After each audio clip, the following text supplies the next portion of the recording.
মানুষজন অন্যায়ের প্রতিবাদ করতে ভয় পাবে।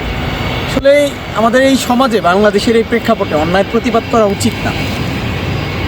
অন্যায়ের প্রতিবাদ করতে গেলে আপনি আহত হতে পারেন, এমনকি আপনার প্রাণটিও যেতে পারে। আমরা গত 2 দিন আগে কী দেখলাম, উত্তরায় স্বামী স্ত্রী তারা বাইকে করে যাচ্ছিল, পথিমধ্যে একদল উশৃঙ্খল বখাটে এবং জানোয়ারের বাচ্চা কিছু কিশোর গ্যাংয়ের সদস্য, কিশোর গ্যাং, এই সকল জানোয়াররা বেপরোয়াভাবে, মানে বাইক পাইলে ওদের তো মনে হয় যে রক্তের মধ্যে দোষ আছে। বাইক পাইলে এমনভাবে বাইক চালায়, আপনারা দেখবেন প্রত্যেকটা এলাকাতেই কিছু পোলাপান আছে যাদের মনে করেন যে বাপ মা ঠিক মতন খোঁজ খবর রাখে না, বিড়ি সিগারেট খায় ঘুরে বেড়ায়, তারপরে মনে করেন পড়ালেখার তো কোনো খোঁজ খবর নাই। এই সমস্ত পোলাপানগুলো যখন হাতে বাইক পায় তারা এমনভাবে বাইক চালায় মনে হয় যে দেশের প্রেসিডেন্ট হয়ে গেছে অথবা সে রাস্তাটাই কিনে নিয়ে নিছে। তো ওই সকল পোলাপানগুলো বাইক চালাইতে গিয়া একটা ছোট বাচ্চার গায়ে উঠাই দেওয়ার চেষ্টা করছিল।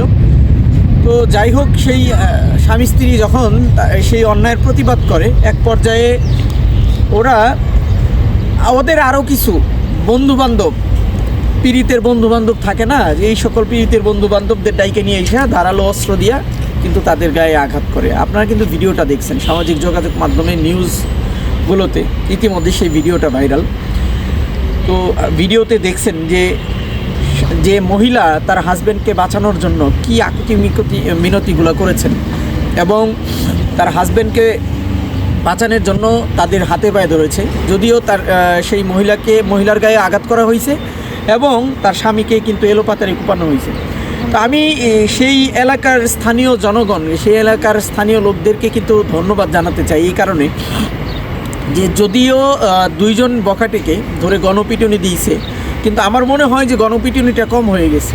গণপিটুনি দিয়ে এই সমস্ত বখাটেদের, আপনারা যে এলাকায় যেই জায়গায় হোক না কেন, 2 জন মানুষ যখন বা 10 জন মানুষ যখন অন্যায় করবে, এর এগেনিস্টে যদি আপনি 50 জন, 20 জন, 100 জন মানুষ দাঁড়া হয়ে যাবে, তখন ওই 2 জন, 5 জন, 10 জন কিন্তু কিছু করতে পারবে না।